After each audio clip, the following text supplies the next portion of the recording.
Welcome in. It's the Second Cut Podcast Tour Championship Mega Preview News Storylines Best Bets. Joining me to break it all down, Mark Immelman is here. Mark, I have a bone to pick. I've been in your neck of the woods. I've been in Atlanta for a couple of hours, and I've seen nothing but rain since I've been here. It's because you showed up and brought the bad weather, and I left and went down to Florida. We flew into some bad weather yet too, but look, sadly, you can prepare for this sort of stuff. It's been so hot. It's almost the recipe for afternoon thunderstorms. So fingers crossed, man. Fingers crossed. We're holding thumbs. Greg DuCharme is here. Dr. Greg Head, it's good to see you.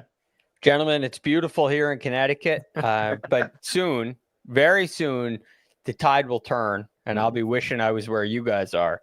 But all that being said, I'm looking forward to this week. The tide. There you go. There's the tide. Speaking of the tide, it's right. How about that? That's clean. Yeah, come on now. Very clean. Very clean. Looks like we'll get a little of those afternoon showers that are so predictable, Mark, on Friday. So we may get a soft golf course Saturday. Perhaps some rain in the forecast Saturday as well down at East Lake. I have an umbrella, but it's not a big umbrella. So I don't know how much it'll help when things start going sideways here. I might just have to Okay, let me give you the advice from the Southerner on the podcast. You don't need a rain jacket. If you do, make it short sleeves because you'll absolutely fry inside of it. It gets so hot. The umbrella is useless because if there's rain, there's likely lightning around the place. So you'll be indoors somewhere. So just go out there, man. You'll get wet for a while, but you'll dry in a hurry, and then it'll be humid as Hades when the sun comes back out. Humid as Hades, just the way I like it. I've spent a lot of time. I've been in Nashville. I've been in Memphis. I was hot and humid in both those places. I was in Vegas. It was 110 degrees, no humidity. I'm getting my full sweat on this summer. But gentlemen, big announcement out of the gate here. Greg, you mentioned it. The tide is turning. The weather is getting cooler. The PGA Tour season is winding down for its annual 2-week break before we get right back into action. And that's football season, Greg, isn't it? That is football season, which I always love football season. It's one of the only two sports that I watch still. I used to watch it a lot more. Now I just watch golf and football. And so I love football. I love following it. And I love what you're about to announce. Yeah, Mark's got his Crimson Tide hat on. It just means more in the SEC. Well, I'm happy to announce the Second Cut Podcast has secured its very first partnership, its very first sponsorship. That's right. It's Splash Sports, which should be familiar to many of the listeners. And here's the kicker. We are going to run, and it's live right now. You can get in this right now. The Second Cut NFL Survivor League, which means, Mark, do you know how these Survivor Leagues work, Mark? No, but I'm about to find out, and I'm all in. If this is going to replace One and Done, I'm here for it. It will only replace One and Done for the fall. There will be. So that's the plan here, is to work with Splash for our big One and Done in 2026. But we don't want to wait that long. So we've got this NFL Survivor contest here in the fall. So it's very similar to One and Done. Every week, you are going to pick one NFL team. If that team wins, you survive. Last person standing wins all the money. You can only pick the team once. It's very simple. It's just like One and Done, Mark. So start planning out whoever the equivalent of Rory McIlroy is to whatever the equivalent of East Lake is. Start planning that out right now. Can you pick the same team more than once? No. When am I going to use my Falcons? Probably never. I'd get a feel for their season, Mark, early. Save them for late, just in case. Rick, you're in Atlanta. You cannot be saying stuff like that. When you're in Atlanta, you don't rip on the Falcons. You don't rip on University of Georgia. And you certainly don't say anything derogatory about Georgia Tech. Careful.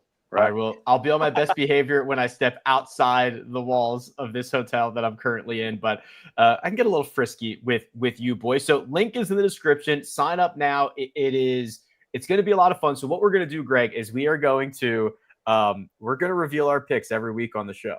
So we're going to add another column to the grid. So we're going to have our matchups, our finishing positions, our outrights, and our NFL Survivor team of the week. That's how we're going to integrate this into the show. We can keep an eye on, everybody in the chat, because it is a private league. It's just for us. Like, randoms from Splash are not going to be getting into it. So we should recognize a lot of the names because they'll be listeners and followers. Okay, that's really cool. It keeps it, hopefully it keeps the sharps away, if you will. Although I don't know if you could even be a sharp in NFL Survivor. It's kind of like our one and done. When we had our big one and done a couple years ago, it was like, it was a really big contest. And I came in like 16th and had a great year. I won like 3 majors and came in 16th. So these people are good. But it's really hard to, especially because if you lose, you're out. So that one and done league, was that the year that Chris Kirk won Century, the first one out? I think so. And about 5 people picked Chris Kirk. I'm like, what golf are you watching? You apparently don't know what the heck you're doing. But anyway, apparently they did know what they were doing. It didn't make any sense at all.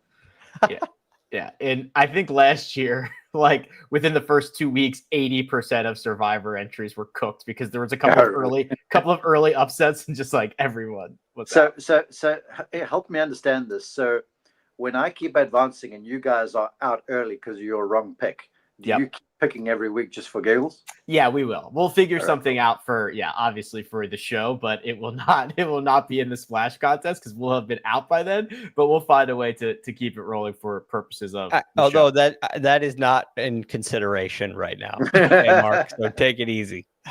All right, big thanks to Splash. They're on board. They're part of the team. Join the contest, and we'll obviously we're setting up for a big one and done that we can track for next year as well. A little bit of news before we jump into this week. The 2026 schedule is out. First things first, Mark, you're going to be busy, my friend. CBS have 23 events. 3 playoffs. Get this. Every single one of the signature events. Every one, including Darrell. It's going to be a fantastic year for CBS. It's going to be a huge year. It's going to be a lot of work, but gosh, we start off on the West Coast. Mm-hmm. The order of the stuff's been flipped a little bit over there.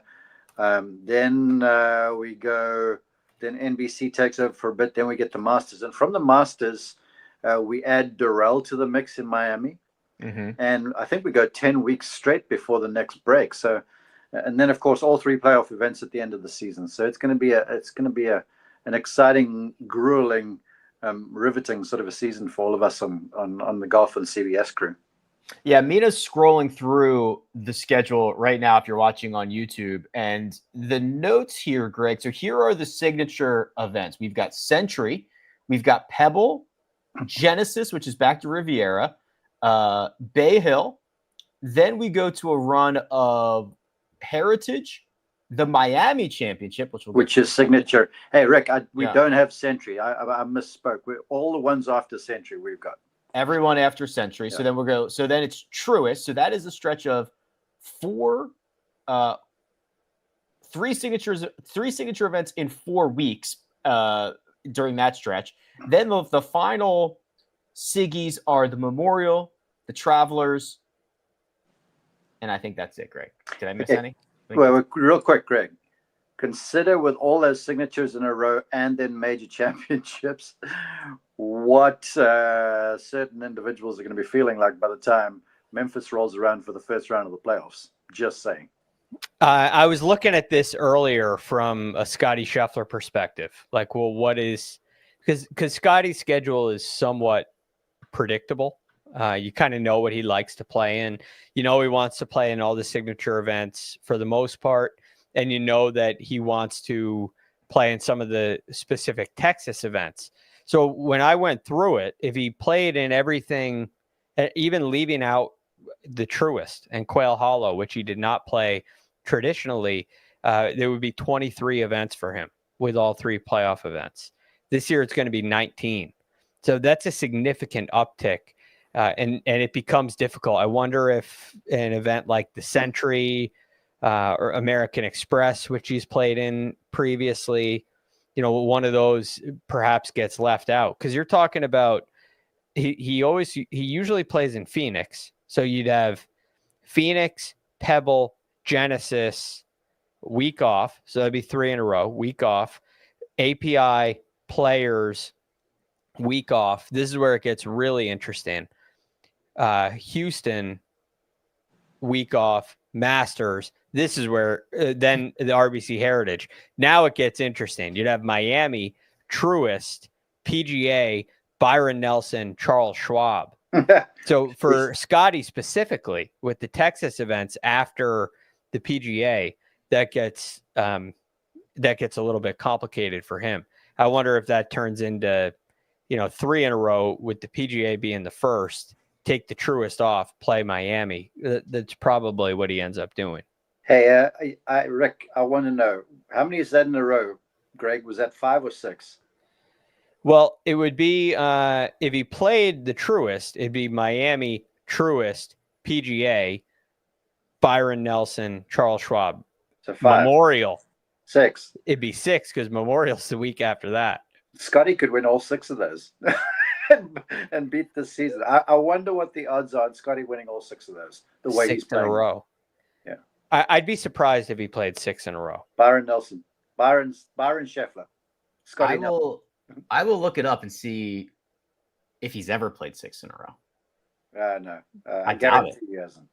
Even as like a rookie trying to, probably didn't. I don't think he had to. Yeah, gosh, I'd be surprised. I'd be surprised too. I'll look into it. So that's the signature events are one thing. The Miami Championship is the new event. That is seemingly, Mark. We kind of heard the rumblings of this, right? This stemmed from the White House meetings between PIF and the PGA Tour, and trying to get that to come together. One of the, I don't want to say stipulations, but one of the things that came out of that was Donald Trump wants golf tournaments at his courses. He's been unable to get Turnberry back into the R&A for the Open Championship. He gets Doral here, which is not the first time. Dural's been on the schedule, obviously on the PGA Tour, plenty in the past, but they've gone away from it. Now back as a signature event, presumably to be sponsored, but right now they're calling it the Miami Championship. Yeah, and look, he's been salivating to be in golf. You mentioned the R&A thing with Turnberry. Don't forget the PGA Championship, which was supposed to be at Bedminster, and then they pulled that at 99, and that sort of soured relationships a little bit. And it sounds like things have been mended, with the tour going to visit him, and obviously with his relationship with Yasser and company, and with LIV. But I feel like this is a good move on the tour's behalf. Doral was a long time a fixture on the PGA Tour schedule. It's been won by the who's who of the game. It's a fantastic golf course. It's hard. And we talk about moving golf sort of around the countryside a little bit. We're still hurting for the Northeast, definitely. But Miami was a hotbed for professional golf, and it's nice to see it go back there. Yeah, Florida obviously gets a lot of run, Greg. You're well aware of that. But Miami, I don't know, doesn't get as much of it, especially since Doral was moved off the schedule. It did host a LIV event in 2022 and is routinely ranked very high in whatever you want to look at, Golf Digest, Golf Magazine, whatever it is. And to Mark's point, certainly skews more difficult for some of these resort-ish style golf courses. This is not a resort-style golf course. Pinehurst is a resort too, yes. And number 2 is not Correct. A resort-style golf course. So this is a championship golf course that happens to be at a resort. I'm happy to see the tour go back here, and I think it's good for the game of golf to kind of get away from making decisions based on national politics. I know that is a lot easier said than done. And look, politics was very much involved in the whole LIV situation. It becomes very messy. And so to go back to a place you went to from 1962 until 2016, I think makes a lot of sense. It is a golf course. I don't know if I'd have a whole lot of fun playing, but watching PGA Tour players play with this much potential carnage is a great thing. Like I think PGA National is somewhat similar in that there's so much water and so much wind. Doral offers a lot of that too. And now that it's a signature event, you're going to see the best players competing there and trying to take that on. So that's going to be a great challenge, a really fun one to break down. I mean, I've seen highlights from Doral. I remember watching some events at Doral. Probably Patrick Reed won there and said he was a top 5 player in the world after that. That's one of the top 2 moments I remember most. I can guess the other one. Okay. Mark knows it. No. I was just going to say that's win that Reed had. I was on the call for radio, and he said that to me on the radio because I called his win. And they just redone the golf course, and it was hard as a rock. The wind was howling. You were laying balls up into the water because the ball was running so far in the fairways because it was brand new. And Reed was fantastic, man. He played great. Just quickly, for the folks who don't know, Doral is actually 2 golf courses. There's the resort one, and then, of course, the Blue Monster, which is all you want if you want to go and try and play it. What was the second moment that I remember, Greg, from Doral? Well, there's actually 2 more that come to mind, but my guess for you is Rory throwing his club in the water. No, that's a great one, but no, that's not it. Is it Tiger driving the green? No, you're rattling off great ones here. Yeah, Tiger has like a famous shot where he drove it over the trees and it ended up landing on the green. That was before they redid it. I can't even remember who it was, but somebody holed out to win it, didn't they? Craig Parry. Oh, was it in a playoff? That was after. No, it was in regulation. That's Regulation. Right after Johnny Miller was ripping on his swing, saying he's got this homegrown swing he'll never win. So he just went and won it. Doral, one of the hardest courses there was. That's what I remember. The Rory club throw is also great, Greg. Because I think somebody went in after that club eventually. They went in and found that. Yeah. Was it the grip? Just stick it up. It was floating in there. Easy to find. Yeah. Those are some of the memories of Doral. So, yeah, it's cool. It's cool to see him go back there. It's really cool that it's a signature event. I don't think it's a huge deal in the schedule. I'm wondering what you guys think. Is the signature events seem to, with all the evidence I see, they seem to have worked. Is 9 signature events too many? You guys think it's the right number? Or is it the more the merrier? Well, what do you think? Here's my opinion, Mark, is they work as long as everybody shows up. And they have now done away with the requirements. Remember, Rory paid like $3 million to skip one of these 2 years ago. That doesn't exist. That doesn't exist anymore. So as long as everybody shows up, I think they are not only great for the signature events, minus the fact that I wish there was a cut to 50, whatever, but they have also just empirically improved the other fields. The other fields have gotten much better in terms of strength of field. Now, that's the big caveat for me, Mark, is that the right number is the amount that you can get everybody to continue to show up at. Yeah, agreed on both points. I just want to add this. As far as I know, I'm down here at the tour. I hadn't heard anything. No one's made a call as to if there are cuts in these events or not, because I need to say this to you. The PGA Tour is frisky right now, and the whole thing is driven by this Fan Forward initiative. Yeah. And the whole thing is driven by Fan Forward. Which is stunning to me. I know. And I was in a production call this afternoon, and it's all we heard about. So I would not be surprised at all. Now, don't quote me. This is not fact. This is opinion. I'm qualifying. Because if this shows up on social, I'll deny. But I would not be surprised if a lot of those events have cuts, just because the fans so want the Friday afternoon cut thing. And all of us on the CBS crew, we all value a cut. A cut does a hell of a lot for the Golf Channel show on Friday afternoon. A cut brings a lot of anticipation, excitement. It brings a reality to it for everybody.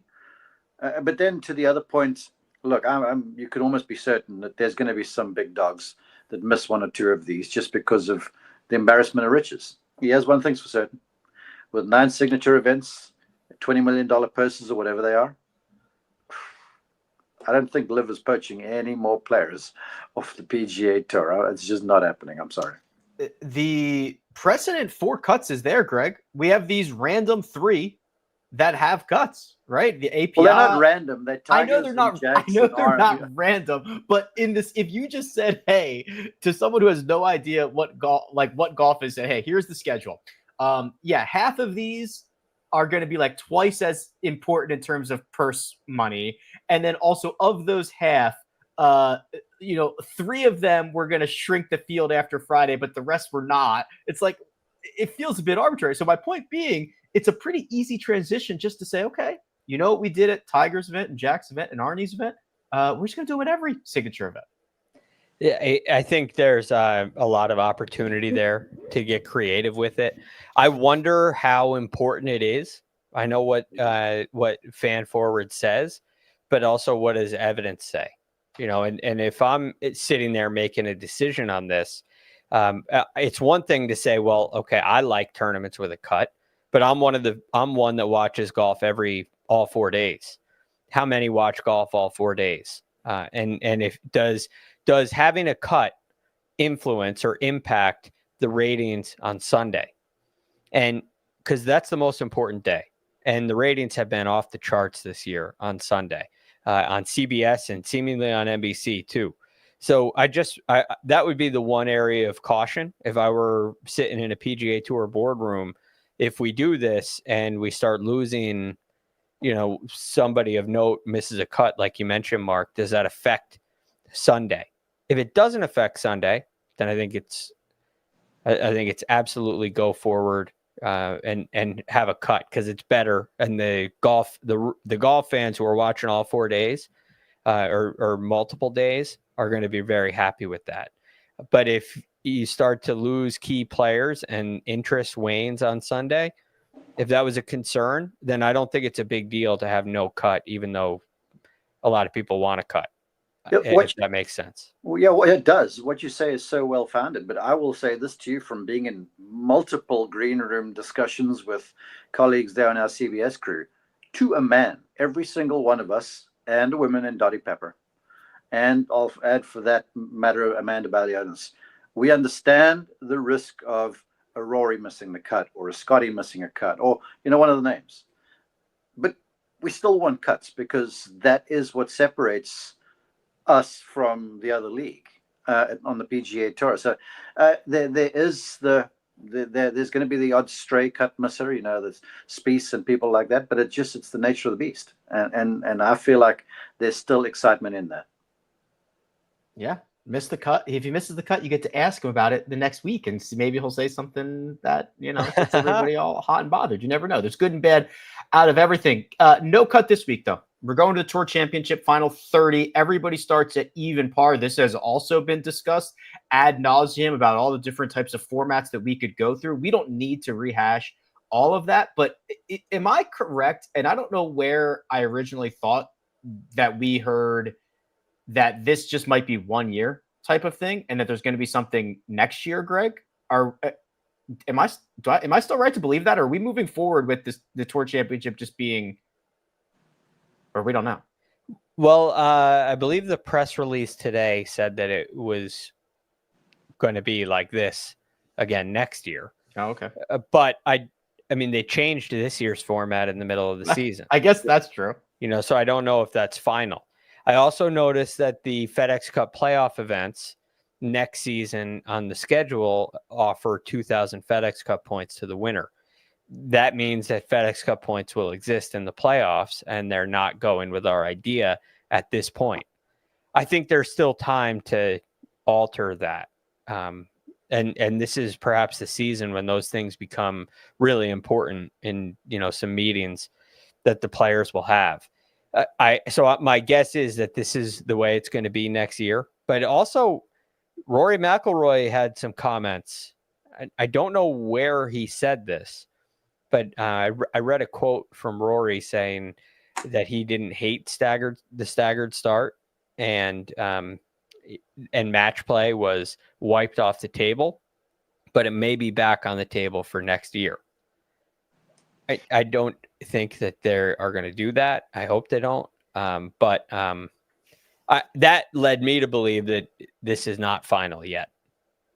You talk about quotes. I've heard it said by someone higher up at the tour that everything is on the table. Everything is on the table. This is a season of, I don't know if the word's growth, certainly expanding horizons. It's sort of exciting and it's kind of daunting for everyone who works at the tour, because it's like, gosh, this is changing now and that's changing then, and wait for what's happening with the betting next year. Rick, you can speak to that. It's everything's on the table. Yeah, I think it is interesting, and it has obviously been accelerated because of LIV, but the improved ratings, now new CEO rolling in, the tour, Greg, seems to have, which was historically very slow to move and conservative and wait and see, is now almost in like throw it at the wall and see what sticks kind of mode, which is very different. I mean, I love it. We'll figure it out, but like it does feel different. Greg, I must say this real fast. You've also got guys in the pack who are younger, that are a little bit more like think in a wider perspective about the good of the game, because I think everyone's realizing that, hold on, if we don't manage this correctly, we're going to lose the next generation. I'm not saying this was the case, but previous committee members and stuff, it was just like, well, let's just fertilize our field kind of thing. Where now you've got the youngsters out there going, no, we got to get a little serious, and I'm going to use Kyle Porter's thing with our product. And everyone's calling it the product. So the product has got to be like mercurial and exciting and fan forward. And so I feel like it's not just the tour, it's the pack who vote for this thing, that they're a lot more game to play ball with different ideas. The one thing that, I think this is an area where you got to be careful with sports, because sports are rich in history and tradition. That's what we're familiar with in this country. So anybody from my generation and anybody from Mark's generation, really, and your parents as well. Are those different generations? Yes. We saw the Rinderpest. Remember that? Look, old Tom Morris wasn't a millennial. Okay. So, but when you look at these vast generational differences, dang, man, I'm not that old. You grew up with sports that were still rich in history. You know, they weren't just invented. You had history to look back on, and it becomes very important. Even though it was black and white, there is still history. And so you don't want to go so crazy that it's not golf anymore. And what I think they've done a really nice job of with all these changes is they've gotten simpler. You know, the Tour Championship just got a whole lot better by doing the simplest thing possible. How about winner take all? You know, that's like, we're going to make this tournament, get this, the Tour Championship, just like every other tournament we play. Okay, now that's like it's silly to propose that as a new grand idea, but it's the best idea. You know, there are other ways to tweak the playoff system, but this creates the best tournaments. And I appreciate that they're realizing that. I appreciate the work that they've done on the broadcast to enhance the product. They're not messing with the competition too much to where it's quirky, but they're improving the product in other ways. Like the broadcast this year, in my opinion, were just noticeably different and noticeably better than they had been in years past. It's hard for me to put my finger on why, but they were just better. So I appreciate the way that they're making the changes. Yeah, what you say is true. I'll just add to that. I've been in conversations with former players, you know, guys older than me, and they look at this whole thing because, you know, there was that legacy gift that was given to like legends, and there were a number of legendary players that got multiple majors that were overlooked when it came to this bonus. So there's a little bit of you know, pursed lips and aggravation at that sort of stuff, but they all just realize this is where the game's going. Because remember too, and this, it sort of occurred to me, I knew this, but it occurred to me when I was driving back from Tuscaloosa the other day, Sunday evening, listening to the End of the Golf on the radio. And they read out the list of stuff that the people that get in the top 30 gets. And it includes a 2-year exemption. That's right. Which was reserved for winners on the PGA Tour. Right. Now, if you make it to the 30, you get 2 years guaranteed. Yep. And with 100 cards, that is a big freaking deal. So let me tell you something. We talk about worrying about players not playing in signature events. Rick, you said it. Guys are going to be playing, man, because the top 30 means something. It's not just some ceremonial bonus at the end of the year. It really has created, and I don't know if these were just ended up being the right numbers or they were arbitrary numbers and they worked out, but like going from 125 to 100 to 70 to 50 to 30, I don't know. It's working. It's working. Greg mentioned it. The ratings are through the roof. It's unbelievable for what we've seen in the last couple of years. The golf course. I did not go to the golf course today because I got in late because of the storm and it was pouring and I figured nothing was going on. So I did not go over there. But feeble. But it will be a storyline this week because one, work was done 2 years ago now, Greg. And also the setup has been a large topic of conversation in 2025. What do we know about East Lake this time around? They made like a couple little tweaks to East Lake. I think the biggest thing that you're going to notice is the greens will be more receptive this year. Last year, they were brand new. We know brand new greens play really firm. The last year, putting the ball in the fairway was so important, just so important because you couldn't stop the ball on the greens. If you could get it to the greens, you couldn't stop it on them. They were so new and so firm. In fact, it was the most difficult in proximity to the hole from the rough on the whole tour last year. When you have just the 30 best players in theory playing, that's really saying something. I do believe historically East Lake, because of the Bermuda rough, it becomes really important to find fairways. I think that'll be the case, but with the rain and an extra year of maturity, I think you're going to see some pretty good scoring. It won't look quite as good as it has in years past because nobody's starting at 10 under, thankfully. But I think you're going to see some pretty low scoring averages this week. Hey, Greg, you know what the rain does for that Bermuda rough? Good scoring if you're in the fairway. Yeah. There is an added emphasis with all the rain and the hot summer Georgia. It's like a greenhouse there right now. I mean, grass.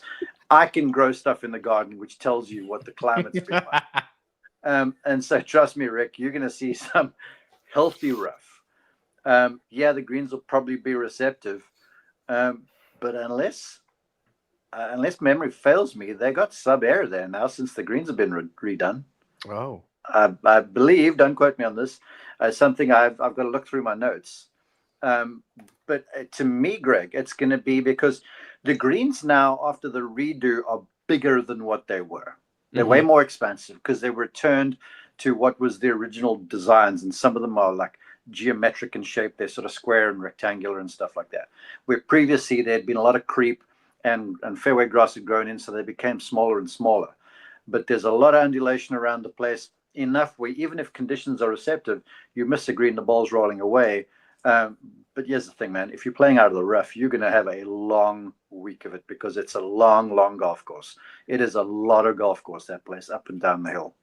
I looked at the winners the last 5 years, but not the winners of the FedEx Cup, the winners of the Shadow leaderboard. Yes. Stop it, you two clowns. That's terrible.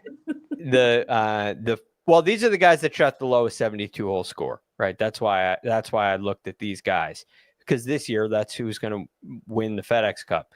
Colin Morikawa last year shot the lowest score. He led the field in driving accuracy. In 2023, Victor Hovland and Xander Schauffele tied. Victor Hovland led the field in driving accuracy. Schauffele was 11th. Rory in 2022 was 10th. In 21, John Rahm and Kevin Na tied. Rahm was 10th. Kevin Na was 3rd in driving accuracy. So there's definitely a correlation. I know last year had the new greens, but even before that, there was still an importance in getting the ball in the fairway. According to subairsystems.com, Eastlake does have a sub-air system. Look at the old guy. That's a website? Believe it. First off, yes, Mark, your brain has you still have your recall. Well done. Privilege. And yes, our Greg, next sponsor.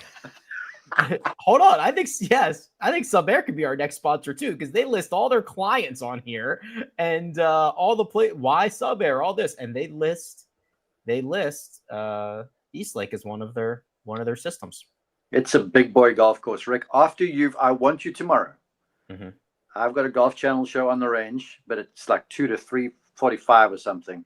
We like the curtain raiser for the Content Creator Classic right after us. I want you to get on that golf course, and you have to walk every hole. Okay. Uphill on the first, the second, down, up, down, and walk the entire golf course. And then just text. Then shoot me a text afterwards and tell me how you feel. I will. That was the plan anyway, so I will let you know how far I made it. And no shortcuts.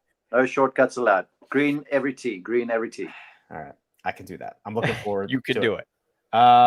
What else? We've got Scottie trying to put a bow on an unbelievable season. Rory's already got 3 of these, looking for a 4th.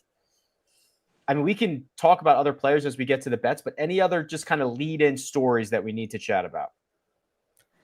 I've got one here, and this is only because I was on an airplane, so I was reading Twitter X. Oh boy. And okay, preamble. This is not me ripping on the LIV League, but I'm going to throw a scenario out at you and go. Scottie's won 5 times this year, including 2 majors, right? But he doesn't win the Player of the Year. I know. Yet over there on the LIV League, Joaquin wins 5 times. Rahm finishes in the top 10 all the time with 1 win. He gets the Player of the Year award. How does help me reconcile how that works, please? Well, he didn't even win, did he? 0 wins, I think. I thought he won the last. Did he win the last event? I don't think so. No, he lost. Okay. He lost in a playoff to Sebastian Munoz. So well, there you are. Well, so 0 wins. Well, I will tell you mathematically how it works is because the LIV point system does not have a big gap between first and second, like a lot of other point systems do. FedEx Cup points, for example, or however else you want to look at that, prize purses that are distributed. There is not a huge gap. So the fact that Joaquin Niemann won 5 was not an astronomical amount of points, which I guess the better question is, it should be, Greg, it's not like they played 40 events and Niemann won 5 of them. They played 13 and Niemann won. He won a third of them. Winning means something. Means something. Yeah, I mean, it's not far away from half. It's a third of them. That's significant. But look, ultimately, it's not a bad time for this to happen in that league.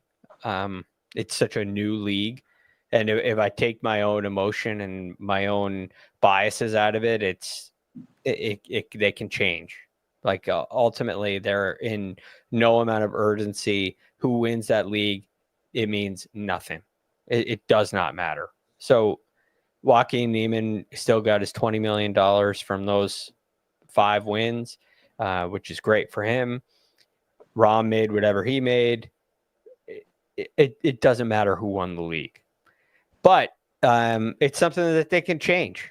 I'm sure that they're going to look at this and say, if there's anything going on, any sense, they'll say, okay, we got to alter the points. Maybe and then so they do. It's like, I don't know. It's a silly thing for sure, but who cares anyway? So they just have to alter it. Well, for consistency's sakes, I have to say this, because then I read about the relegations, right? And then I see Henrik Stenson's name in there. Mm-hmm. Now, he's a team captain of the Majestics. Co-captain. Co-captain. Oh, okay. So I'm wondering how this whole thing's going to work itself out too, because for them to have been recognized for world ranking points, that is one of the criteria where it's like, you got to be able to play your way off the tour. Right. And if you can prove that. So I'm keen to see if Henrik has to take a bullet for the rest of the good of the league, It is interesting because last year there were exemptions for if you were relegated, like if you were a team captain or if you were on a multi-year contract. Now we'll see what they do now because, right, Henrik Stenson, one of the bigger names to be on the outside looking in, but that is, I think Mark's right. It's like if you want one thing, which is the OWGR points, and they've said, hey, it's a closed system, you've got to figure this out, and then you're stopping people from being relegated out, you've probably punted your chances of getting OWGR points. You also sign people to contracts. Yeah. Which is like so complicated. The opposite. It's going to be giving clips. Does Stenson have ownership of that team? Do you know? I don't know if they've ever disclosed that, but I thought the captains did have some sort of equity stake in the teams. Now, remember, the Majestics are weird. Don't they have 3 captains on that team? I Westwood as well, yeah. And Westwood, Poulter, and Stenson. Yeah. Hey, if Henrik's not playing next year, I guarantee you this: he's playing in a lot of pro-ams and giving a lot of clinics the whole year long. I guarantee you. Oh, you don't think he's going to grind the Asian tour? No. No. Yeah, fair to say. Let's do our wagers from the Tour Championship. So if you've never seen this before, we've got a grid that reveals a matchup, a finishing position, and 2 separate outrights. Now, if you weren't here at the beginning of the show, in about a week or so, there's going to be another column in there that is our NFL Survivor selection, because we're running an NFL Survivor that is only for us, no outsiders, no sharps, no whatever, only for Second Cut. The only way you can get in is with the link in the description. It's on Splash, and we'll have our picks in there every single week, and we can all sweat this together. But without further ado, Mina, reveal us the Tour Championship grid. There it is. Matchups, finishing positions, 2 separate outrights. Ooh, okay, interesting. I'm seeing this for the first time. Greg. Wait. I can't see it. You must tell me who my picks were, please. All right, I'll remind you. Well, I'll give you a little hint because you and Greg have chosen the same golfer to win the matchup. Greg, why don't you go first? Yes, this is Justin Rose over Harris English. I think Justin Rose is playing really good golf right now. He seems to be playing great. It has a lot to do with their course histories as well. If you look at Harris English and his performance at Eastlake, he's played 3 times and he's never. It's hard with finishing positions when you look at this. So I did a lot of my looking at based on strokes gained total, and he's lost strokes to the field 2 out of 3 years. He gained 0.67 the one time he did beat the field average. So he has not done great at Eastlake. Justin Rose, on the other hand, has beaten the field all but 2 times, and he's played here a lot. You're talking at least 10 events. And he's played great. You know, he's beaten the field by over 4 shots 5 times. So really impressive record. And I'm impressed with his recent play as well. So I love Justin Rose over Harris English at +115. Mark, does that ring any bells for you? Because you also have Justin Rose, but you have him beating JJ Spawn. Yes, I actually opened my email to Mina and I see that. Yeah, this is not an indictment on JJ Spawn. It's certainly, as Greg points out, recognizing how well Justin Rose plays here, recognizing the course fit, because everything he does well, his skill set, if you will, fits this golf course. There's a lot of elevation change. You have to move trajectory a lot. You got to be accurate off the tee. Those fit the bill for Justin Rose. He's playing with a lot of confidence after winning around a tough south wind in Memphis. And look, JJ has played great the entire year. It's been a career year, but not to say you're going to come in here as a first timer at Eastlake and clean house, because it takes a little doing, this golf course. But I'm just wondering sort of how he is getting to this golf course the first time. And so, look, I have mad respect for JJ, big year, but Justin Rose over JJ Spawn +115, please. Yeah, I was looking at some of the debutantes and kind of thinking how much experience would matter. You think it's a thing, Mark, to have a couple of loops around this place? Yeah, I really do. Because you come in here after 3 grueling weeks, right? It was hot in Memphis, and a lot of these guys played in Greensboro as well. So let's just count that aside and say 4 rounds in Memphis, hot, difficult golf course. Then you go to Maryland. It was cooking out there too. Elevated, lots of change over there, lots of hard walk. So these guys are exhausted right now. And if you come in yet to a new golf course, you're not going to be that keen to get out there and play 18 holes on Monday. Monday is a rest day for guys coming from the BMW. So that means you're doing all your prep work Tuesday and Wednesday. So you're coming into a place where, as a debutant, you're spotting some experience to the veterans. So, yeah, I think there will be an advantage to the guys who've seen the place before. Okay, Rosie, plenty of experience for the boys over English, over Spawn. I went Sepp Straka over Colin Morikawa. Sepp did not play last week. He is historically loves playing out of the short grass, hits a lot of fairways. He can dial in his wedges and irons. I like his chances against Colin Morikawa, who has had himself a down year. Finishing positions. Oh, good quick update there, Mina, because we had Russell Henley at plus 240 without anything else. It just said Russell Henley plus 240, Greg, and I didn't know what that was for. But Mina just on the fly updated it to say top 5. She's sharp.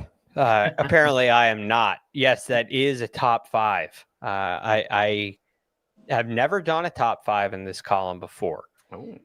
But we only got 30 players this week. So, you could go with a top 10. But I really believe that the top end players, the blue chip players in this field are going to be the guys near the top of the leaderboard. I think Russell Henley is one of those. If you want to get involved with the finish position on one of these top end guys, top 10 is probably going to be minus money. And I don't love that. So I really like this number here on Henley top 5 at plus 240. I think he could win the tournament. We talked about the importance of driving accuracy earlier in the show. Russell will pound these fairways. His iron play has been spectacular lately. His putting has been quite good as well. And I like his history here. He's got some really nice finishes at Eastlake. Checks all the boxes for me. Henley for a top 5 at plus 240. Yes, indeed. Top 5 in a 30-man field. Remember that. That's why my number on Cam Young, top 10, plus 160. Greg's right. A lot of these top 10s are still, minus 120, minus 130. Cam Young playing some of the best golf over the course of the last handful of weeks at plus 160. Sign me up for that. And Mark, you have also found a top 10 for this week. Who is it, please? I have, but first I want to do this. Shout out to Russell Henley. No weeks off, right? So after this tour championship, it's back to Columbus, Georgia. And he is, it's the first time being held at the Green Island Country Club, sponsored by our sponsor, Synovus. He's hosting an AJGA junior golf tournament at Green Island on Friday through the weekend. So over Labor Day weekend, Russ is doing his bit for junior golf. So And then he'll be in Napa before you know, because everybody on the Ryder Cup team's playing there. Then he's going to be at Bethpage. He's going to be a busy man. I love it. Yeah, well, that just speaks to the quality of the guy. So I'm a fan, and he's played this golf course well before, last year, in fact. But, we're all fans of Victor Hovland. He is super cerebral, but just a little bit crazy. I love to hear what he's going to say next, and I love watching the journey in the golf swing and how he's like, I can't hit the broadside of a bar, and then he finishes in the top 5. So he's coming to a place here where he's played well before. I feel like there's a little confidence over recent weeks here. So Victor in the top 10 at a place he's won before, plus 150. I'm kind of all in on Vic. I think he's going to have a sneaky good week. His first round in Memphis was miserable, and outside of that, he's been great in the playoffs. 7 straight really strong rounds. Now, gentlemen, I think this is the first time ever. I can't say that I'm surprised, but we have a clean sweep in the winners department. I'm sure everyone who's listening or watching can guess. I will reveal it. It is Scottie Scheffler. He is plus 150. Greg, what is there to say? Well, you're kind of running out of things to say about him. So we know about all these attributes that he brings to the table. I was looking at the cheat sheet on rickrungood.com, and over the last 36 rounds, it's no surprise that Scottie is first in the field in strokes gained total. Find me a number of rounds he's not and Yeah. I'll send you a hat. Well, I was looking at 36. Number 2 is Tommy Fleetwood. But Scottie is 1.269 strokes per round better than Tommy Fleetwood. And I believe it was 1.269 strokes. That would be the 11th best player in this tour championship field over the last 36 rounds. Right? Like better than middle of the pack. Better than the second best player in the field. One of the best players in this field is the gap between Scottie, the best player, and the second best player. Right. It's hard to wrap your head around. So I apologize for throwing out some numbers that may be hard to comprehend. But the point is, he's not just the best player in the field. He's the best player in the field by a lot. More than I remember seeing.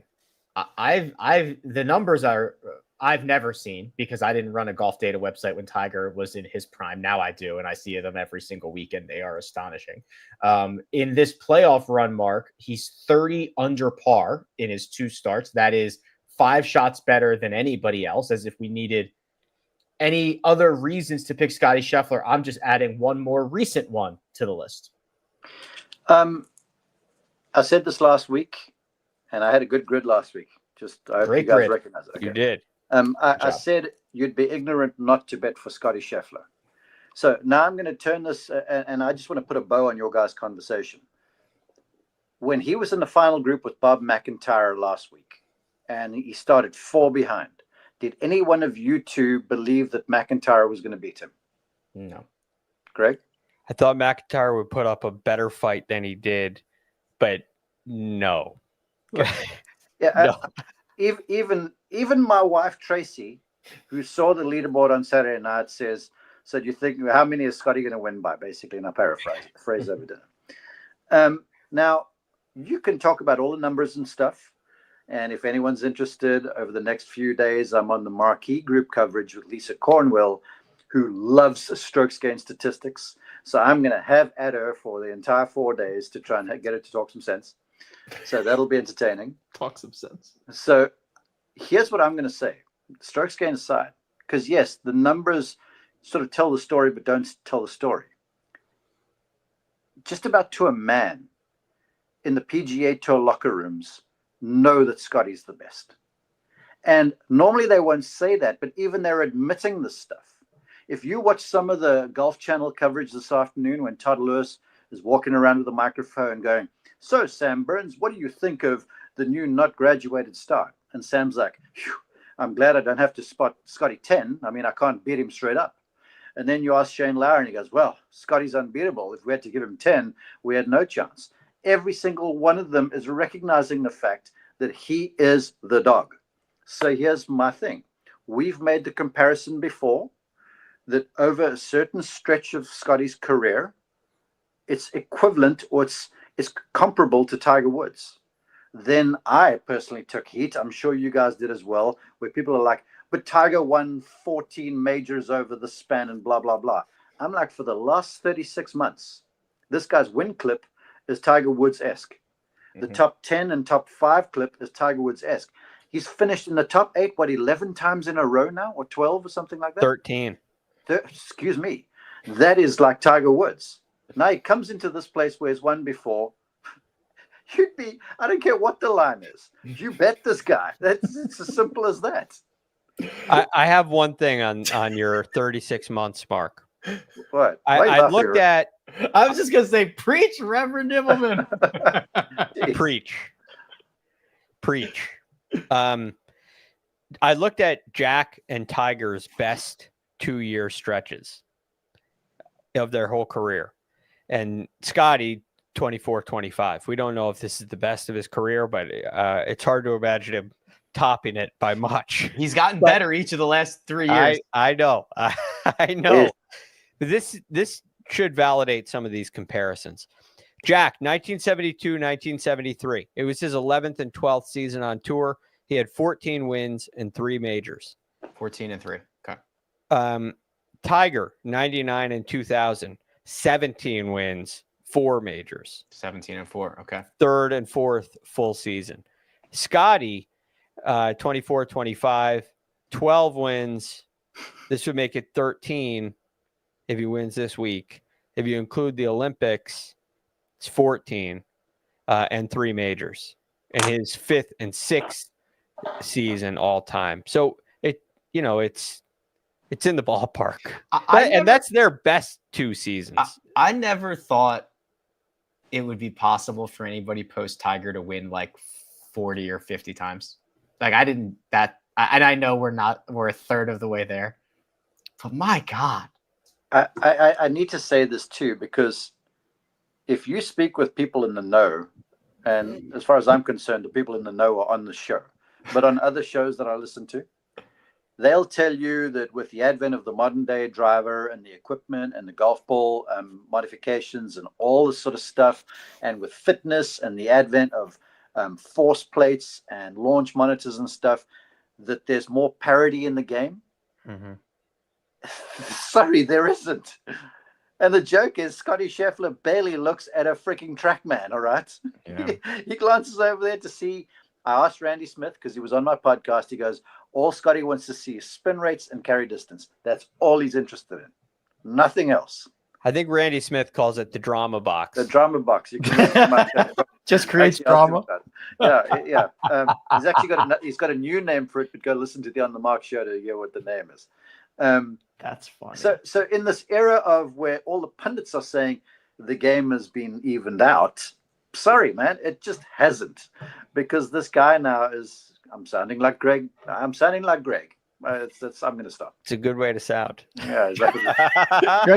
Greg likes the sound of his own voice. That is a clean sweep of Scottie Scheffler's at plus 150. Now we do get a couple of other winners here. I've gone for the perfect grid and just removed Scottie from the equation and gone with Ludwig Oberg. He's 11-1. I think that there are. I think Victor, Ludwig, and Hideki are like sneaky options to just be your FedEx Cup champion come Sunday evening. Greg, this would be a big year for your guy. Yeah. Already a big year. Yeah. Now, considering what Mark said, this may be a long shot, which I kind of knew anyway, because what did Scottie say? What's the point? What's the point of this second column anyway? I went with JJ Spawn. I'm really impressed with his iron play recently. A little worried about him being a debutante, as Mark commented on, but I just love the way that he's been hitting it. I love the way that he's been playing, and I think there's a possibility that he could make a run if he gets hot. So I think he's got all the game to do it. Maybe he loses in another playoff and it's like one major win and 3 unbelievably close calls to having just a historically great year. Yeah. We lost to Scottie in a playoff. Lost to Rory in a playoff. And lost to Rosie in a playoff. That would be brutal, but also incredible. Great years. JJ Spawn's 25-1. And Mark, this is I'm thrilled about your brand awareness, and I'm thrilled that you have not strayed. Please round out your betting card for us this week. Well, I guess I'm a creature of habits. From the one and done league, you guys knew from the very start that I was always going to bet Rory at the Tour Championship. Yep. And I will always bet Rory at the Tour Championship, because he's got this uncanny way of coming into the event with kind of sometimes limited form, and then just putting it all together because the golf course is long. He gets to drive it on every hole. The beauty about this place, Rick, as you'll see, is you're not really hemmed in off the tee with trees. So he can just air out these big high draws, and he's got room to drive the thing. And if he misses, he can still find a way to get the ball to the greens. He seems to have a really good routine when he's in Atlanta. You know, when I was up there calling it, I'd bump into him at the Starbucks next to the hotel nearly every morning. So he's just, it seems to fit for him. So I'm going with McIlroy. I still feel like, even though he seems irrelevant because Scottie just is so relevant, Rory will find a way to shine around here, and he seems to always do it. Well, I'll say this: a 30-man field with Rory McIlroy, who has won 3 times, at 8.5 to 1 is about the longest number I could ever have imagined on Rory McIlroy, thanks to that Scottie Scheffler number as well. So that is Rory, JJ Spawn, Ludwig without Scottie, then Scottie. The grid is complete. Mark, we transition to the fantasy portion of the show and we let you go here, but any final thoughts before Greg and I roll through? Yeah, I'm going to start brushing up on my DFS so I can join this segment of the show next year. We would love that. We would love that. All right. Thank you, Mark. We will chat soon. Enjoy and have a great week. Yeah, and thank you, Splash. Love you guys. Appreciate you. Huge for what we're trying to accomplish here. All right, Gregors. Now, you have sent me over your golfers. Now, there's only 30 players, and I'll tell you what, we're going to talk about probably half of them here. So we're going to get an opportunity to discuss some good ones. Now, you every week are tasked by me to choose a golfer of the week, and you have told me in the past that you think of everything. I'm looking at salary, I'm looking at form, whatever it is. It's not just Scottie. That wouldn't be much fun. We do that in the outright portion. So your golfer of the week for the Tour Championship is? Well, I will explain one thing. You mentioned Scottie. If you want to get Scottie rostered this week, the 6K range is crucial. You can do it. I didn't like anything at the BMW to make that happen. You can do it here, and I like it. And part of the reason is the golfer of the week, who's Justin Rose. Okay, before you go on, I agree with Fire Sports. I gave you the absolute greatest lead-in into that and said, give me your golfer. And you said, well, let me think about that. So I'm with Fire on that one. That was Greg's fault. Sorry. So totally my fault. It was a great professional setup, and I ruined it professionally. That being said, it's critical to understand that you need heavy. You're going to need to get pretty deep in the 6K range. Yes. There's not a 5K range, which we have also seen in the past. It's just straight up 6K range. So Justin Rose, I'm looking at him like an option to win this tournament in the 6K range. I did not find that last week at the BMW. You know, there were a lot of guys that it was like, you can't go there. You just can't go. With Rosie, you can. Look, I mean, in 3 out of his last 4 events, he's gained over 2.5 strokes approaching the green. That has not happened a lot this year. He still found ways to pop up on leaderboards. When he has gained, it's something like when he's gained over 2 strokes to the field, tee to green, he's finished 16th or better every time this year. Oh, yeah. I mean, and the finishing position one is like he has 5 top 40s and 4 of them are like top 8s. Something outrageous. There's, well, he has a T16 at the Open. The only finish worse than that, it's outside the top 40. Yeah. Right. His only top 40s are 16th or better. Yeah. And other than the 16th, they're top 10s. So and a win. And a win. So when he's got it, he's got it. And all the experience around Eastlake. And you're right. When you look at the other guys in that range, do you really think that if they bring their A game, they're going to win? It's tough to say. There's few of those guys. I think when we get to the 6K range, we'll mention a couple other names that I think could really make a run. But I think Justin Rose could legitimately win, legitimately contend, and is great to pair, is really helpful to pair with Scottie Scheffler. You know who I'm positive is not going to win this golf tournament, Nick, in the chat, is Sungjae Im, who already – so, okay, I love Sungjae a lot. I love Willie. Don't you have a shoe in your office? I have, yes. I think about Sungjae constantly. I love the guy. He has a historically low win rate. Okay, for anybody who's won twice on the PGA Tour, he's won like 1% of his starts or something like that. He has lost strokes on approach in almost every single event this year. I'm not even sure how he got into this event. So I guess it would be fitting if he won, but my goodness, Sungjae.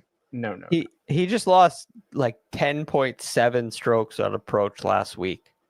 Guy used to be a never miss the center of the club face. Maybe he's just got to point it in the wrong direction this year. I think that's the problem. Okay. Anything else, Rosie, before we get into the 10K? No. It's actually the 9K range because there's so few guys. So the 9K range and up. Mina, can you get my screen ready? We're going to go to my screen here in a second. So we've got, oh, okay. She jumped the gun. You guys are all just taking your leads. Yeah. Oh, she's trying to revert out of it. Okay. Whoops. So obviously one of the golfers that you chose was Scottie Scheffler. We have talked ad nauseum about Scottie Scheffler. Go ahead, Mina. And I wanted to show up his profile here because I wanted to just point out a couple of things that were DFS specific. So he's $13,900 here, Greg, which is a little bit more expensive than he was last week. He was $13,400. I just ran the first run of projected ownership, and Scottie is likely to be in about half of people's lineups for this week, about 47%, give or take a few percentage points. So that's the DFS angle on Scottie. Anything there that we should elaborate on? Well, there is an opportunity, and you'll see, like, I got a couple other guys that are above 9K that you won't play with Scottie. It's at least very unlikely. I don't know. I don't think there's really a good way to do it. So if you're like me and you believe that he's going to win, it's okay that half the field has him. Because you'd rather be on that side than the other side. You're going to have to differentiate in some other ways. But it's just, I mean, look at the ball striking numbers or any of these numbers. He's gained over 10 strokes ball striking 5 times since the Byron Nelson. It's just a sea of the darkest green. This is when I used to create a player in Major League Baseball 2004, and I would hit, 130 home runs a year, and I'd win MVP and all like this is what my profile looked like. Right. Yeah, you're great you're 99 in every category. Yeah, you can't get me out. We win the World Series every year. This is what it looked like. Right. You're batting 800. Yeah, it's like I'm playing. It looks like Scottie's playing on rookie mode. Is what it looks like. Yeah. It's really hard to not play him. But if you do decide to not play him, you want to short Scottie Scheffler. I think the next best guy you'll agree with, Rick, and it's Ludwig. Yeah, I do agree with that.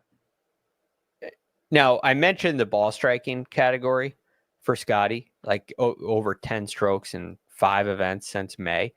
It's been very good for Ludwig. In 8 straight events, he's gained strokes to the field, both off the tee and approach the green. His highest is 7.8, where Scottie's been above 10 5 times. So it's just like he's making me realize the difference between beating the field and obliterating everybody, which is what Scottie's done. But it's been really good for Ludwig, and it's flown under the radar, but the results are starting to match. You see he's coming in off back-to-back top 10s, 3 out of his last 4. He's finished inside the top 10. The short game is coming back. The putting has been good at times lately. So I think there's a lot of upside with Ludwig Oberg here. He's won this year, and I think now is the best golf that he's playing. Yeah. You just haven't quite seen him as much on TV. Right. Because there was a dip after he won. There was a fall off. He got sick. It was kind of weird. His game wasn't in great shape, but his game's in great shape now and has been for 8 weeks. He's $10,100. Oh, that was my fault, Mina. I pressed the wrong button on that one.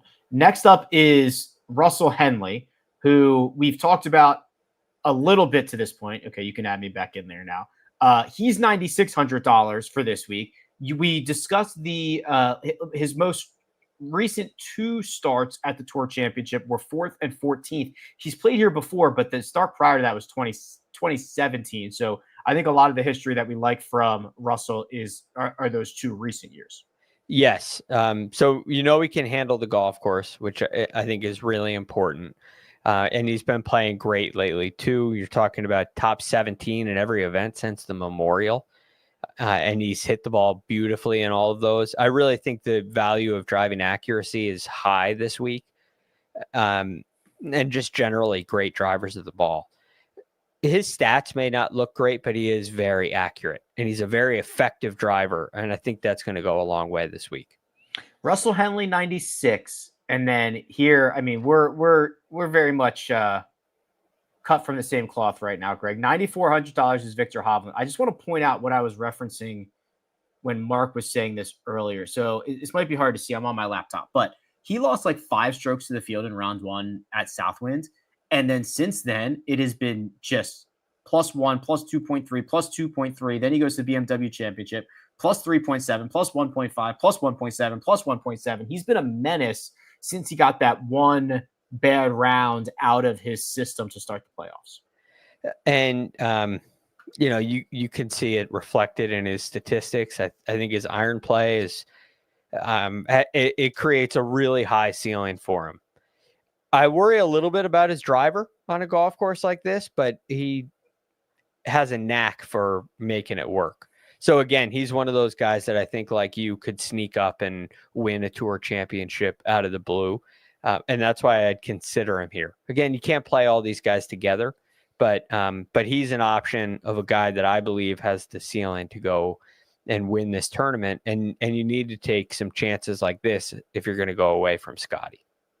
We have been on the same page through the 9K range, but as we get into this 8K range, I'm going to need some convincing.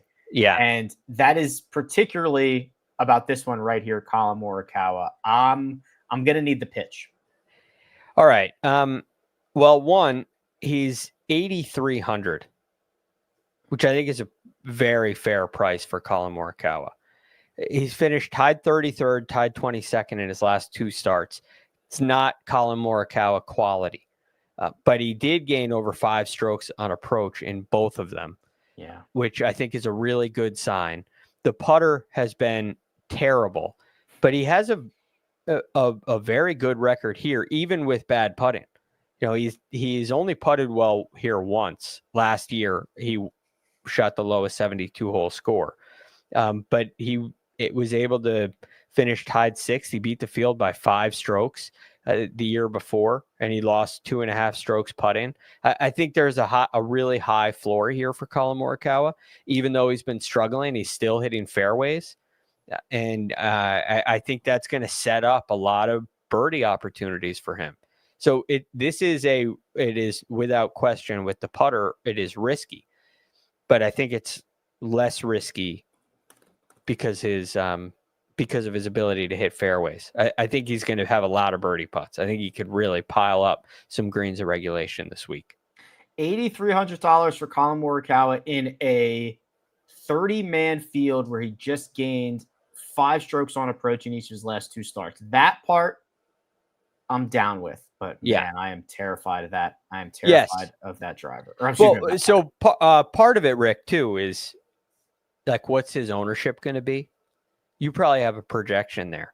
I have it at like 26%, which is still, I mean, everybody's going to be higher than normal because you have to roster 20% of the entire field in every single one of your lineups. So is that high, low compared to like Burns and Spawn who are around him? It's going to be, I'll tell you exactly. And these are, all right. So Burns kind of similar. Victor will be a little bit more. Russell Henley will be a little bit more, but no, it's kind of middle of the road. It's nothing crazy. Yeah, I was kind of thinking it would be low relative to the field, and there would be like a little edge you could get there. If that's not the case, I may not do that. This guy will be lower. JJ Spawn, 18% as of right now. So I think Mark tried to cool you a little bit on JJ. I love this. He has the go-to. He has the go-to fade. He hits a ton of fairways. He has answered every question in 2025. He won at Oakmont, not a golf course that should fit him. Like I think he is. I think he's a dog. I think he's a really strong driver of the ball. 6th on tour this season, tee to green. He's 6th on approach this year. He's accurate. He has more length than you think. I think he's a dog too. And I buy Mark's point on the the experience here, but I think these guys are really good and know how to figure it out. It was a new golf course last year, so there's not as big of an advantage as if it had been like 14 years in a row. So, they got like one extra year on you. I think it could be a great spot for him. This guy, maybe not a dog, choking down your own creatine, not a very alpha move, but on the golf course, he's been stellar. Ben Griffin is $7,700 and he makes your short list. Yeah, I mean, I can't believe he's still 7,700. He has been so consistent this year. He has. In every category, every part of his game is good. Every week. It's awesome to watch. It's awesome to see. Like, he has a bad driving week last week. This is why he lost over 2 strokes off the tee last week at the BMW. Thought that was an important area. Finished tied 12th with a 4-putt on the first hole on Sunday. Mm-hmm. And a ball out of bounds on the very next hole that could have sent you spiraling. But his game is strong enough where it upholds that. So I'm a big fan of Ben Griffin. We've been on him all year, Rick, and this is not the time to go away. No, he has paid very good dividends all year long. And I agree with you. No reason to get off now. Here's the other golfer in the $7,000 range. And I was looking through Hideki's scorecards from last week, Greg. And round 1, it was like 1 birdie and 17 pars. And then round 2 was like a little more chaotic. And then by the time we got to round 4, he was rattling off 4 birdies in 5 holes, 5 bogeys in 6 holes. The man was just all over the yard. I love that personally, but it was a sight to behold. I don't think he's on his tip-top form with his game, but I think his game's really strong. I like what I'm seeing with his approach play. I'm not seeing a lot of one-handed finishes, at least in rounds 1 and 2. He had some struggles with the putter last week, a couple of days. So I like, again, I like Hideki's upside significantly. I like his record here. He's played well here on a couple of occasions, beaten the field on a couple of occasions as well. Looking at strokes gained total. So I think he can play great here. And I think it's in there. It's just a matter of putting 4 rounds together. If you are trying to get to Scottie Scheffler or some combos of maybe Ludwig and somebody else at the top, you're going to have to get down into the 6K range. Greg, the 6K range has a third of the field. 10 golfers are in this $6,000 range. We have spoken a lot about Justin Rose, so I will skip him. He's obviously he's down there. He's down there, right? What's his price? 68. Sorry, yep, 68. He's 68. How about Shane Lowry? He's 64. Yeah, Shane Lowry, I'm quite interested in. So this is how I looked at the 6K range. These are the 30 best players on the tour. Right, we know it's not exact. That's not exactly how it works. I would certainly put Xander Schauffele, for instance, as one of the top 30 players on tour. So it is in theory the 30 best players. There's some deviance here. Who in the 6K range could go out and potentially win this tournament? I think Shane Lowry could. Now, his form has been a little off lately. I don't love what I'm seeing from him. I don't have the typical strokes gain metrics that we typically go through to back up and prove these points. I don't have the finishing positions to back up and prove these points, but I know there's some really strong ability in Shane Lowry, and when he gets it going, his iron play, his ball striking can be as good as anybody in the world, except for Scottie Scheffler. I just don't think it can be that good. But that's extremely high upside for a guy that's 6,400. Going to need to get down here and take some chances. I like putting it on Shane Lowry over some of these other players. The other name that you found me here is Akshay Bhatia, whose playoffs have been very, very solid. T6 in Memphis, T26 at Caves Valley. One more run? Yeah, I think it's possible. I could also, I'm a little reluctant on this one because the driver got away from him at times at Caves Valley, although I think he's an accurate driver of the ball in general. One of the reasons why I would like him here. So I'm a little worried about that. Could there be some fatigue? Like I made it here. It was stressful at the BMW for him to get here. So that would be somewhat concerned. That would be the concerns. But the good things are his iron play has been spectacular, even when his finishing positions haven't lived up to it. His putting hasn't been what it was in the early part of this year and last year, but I still think it's in there. And he showed some glimpses of it. He putted really well at the 3M Open. He putted okay last week at the BMW Championship as well. I think the game's very complete, and he's one of those guys down here that I think could make a run, but I don't love it. Akshay Bhatia, Justin Rose, Shane Lowry rounding out the 6K range. If you're looking for a little bit of value, it's going to be, you're going to see some swings, Greg. You're going to see with the roster construction and how many lineups everybody has. Like, it's just, you're going to be flying all over the board for 4 days. Yeah. And I think you got to take some chances here. I think you got to, because there's going to be so much similarity, you got to take some risks. And if you can get like a JJ Spawn, who's lower owned, it's a big advantage. So that's differentiating this week is going to be huge. In past years, when there was the starting strokes, it was just like trying to find the guy who was going to make the biggest move. That Kevin Na year, yes, he was like $6,200 and he won the shadow leaderboard. There was a Ches Reavie year where he moved up from like 23rd to 5th or something like that. That was a big year. But I'm so glad we're not dealing with that. Yeah, like this is obvious, right? Just go play the tournament. Like Akshay Bhatia can come in here and feel like he has a chance to win. You are going to get a better performance out of him than if he comes in with even just a hint, even if he doesn't admit it. There's a hint that I don't have a chance.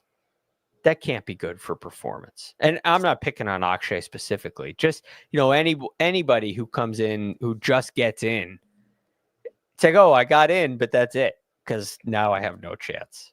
Right. Now they do. I'm just going to try to beat these 4 other guys who are also starting at even. Yeah, and how much fun? How quickly can that get old? Quickly. Yeah. We see it. It gets old quickly. Okay, Greg. I asked you this before, so I'm going out there tomorrow. What should I look for tomorrow? Anything in particular that might be actionable, useful, fun? I'm going to get out there and I'm going to see what's happening. Yeah, I want to see and know how receptive the greens are for sure. That's a big thing because it did just rain. But do they have the sub air cranking? Have they settled in a little bit? Things like that. And also the rough is going to be a big factor. What are guys able to hit out of the rough? If you get on, there's a couple of really long par 4s. I think 2 of them are over 500 yards. 3 of them are over 495. You get on one of those holes, are guys able to reach the green from the rough or not? That's what I'd be curious to see. Okay. I will make some notes and report back. Now, we are not even close to done. We've got 2 more episodes coming this week, and we do have off-season plans as well. Again, the off-season is 2 weeks long, so don't fret. The other thing before we get out of here, that NFL Survivor contest, as mentioned, is locked, loaded, and live. I just threw a couple of entries in so that I don't forget, but it is open. It is available. I believe the first full week of games, I think is September 7th. And I think that Thursday is the first Thursday night game. NFL Survivor, it is only for us. It will not be open to the public at Splash. So we will track the run here on the show We'll shout everybody out, and Splash coming on and supporting us is great, and we want to support them. Do you have to have your pick in by Thursday? No, I think you just have to have your pick in by the game that you pick. So like if you missed, like you could conceivably, I believe, miss Sunday's games and still pick Monday night's game. Okay. Armina's telling me no. Armina's telling me that's wrong. Okay. Come in, Mina. Tell us what the real deal is. The link is in the bio, by the way, Josh. Hi. Hi. Can you hear me? Yes. Okay. That I was just gonna say you have to go in the bio, and like in our bio, and click the link. All the rules are on that page. Yeah, I'm gonna pull it up. So I have it pulled up, and it says entry deadline 9/7 at 10 a.m. Pick deadline 9/7 at 10 a.m. So doesn't that mean that you have to have your pick in by then? That's what it sounds like to me. Right. Mina. It does sound like it is. Hold on. So when if your pick deadline is before the first pick, we'll use the deadline. Okay. That's what it appears. So you got to get into this competition first, and you just got to get in the habit of picking before the Sunday slate starts. And they'll send you a reminder. Perfect. Like they send push notifications if you enable them. Yeah. Because that would be the worst. You don't want to lose. You don't want to lose this thing. Yeah, and we've done our one and done on here before, and they've every week they remind me to put in my one and done pick. So I've not forgotten since we switched to doing it on Splash. All right. Well, that's going to make a real splash in my household. Hey-o. You can get used to it. I'm sorry. You just get used to it. Well done. Yeah. Okay. So you have to have your pick in before the Sunday games start, the main Sunday slate. So it's usually 1 p.m. Eastern, 10 a.m. Pacific. Yep. Okay. Awesome. Whew. All right. I'm glad we cleared that up. All right. Thanks, Mina, voice of God, coming into the show. Okay. I think we're done. All right. Great show. Great job, Rick. Great show. Let's pat ourselves on the back. Great show. Great job, guys. Oh no! Now she likes the way. Now she likes. She likes that she can come in. Love you. And do the show now. That's tough. We shouldn't have let her do that. Now she's going nuts. All right, sweet. We'll be back Friday night, Sunday night. For Mark Immelman, for producer Mina, for Greg DuCharme, I'm Rick Gehman. This has been The Second Cut. Goodbye.